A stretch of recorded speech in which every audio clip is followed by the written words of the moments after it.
இங்க நம்ம சேரன் அவங்க தம்பி எல்லாருமே பார்த்தீங்கன்னா, நம்ம சந்தாவோட வீட்டுக்கு வந்த இடத்துல, சந்தாவோட அப்பாவும் பார்த்தீங்கன்னா, கோபமா தான் பேசுவாங்க.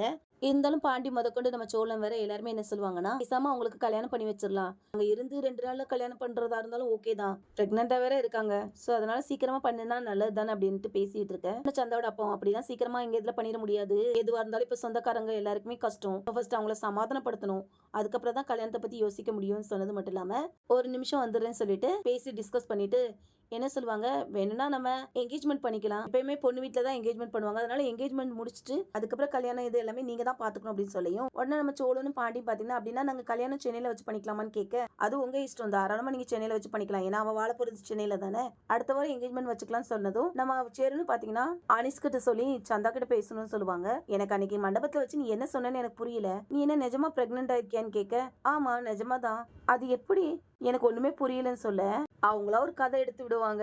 அதையும் பார்த்து நம்பிக்கிட்டு முழிச்சிட்டு இருப்பாங்க.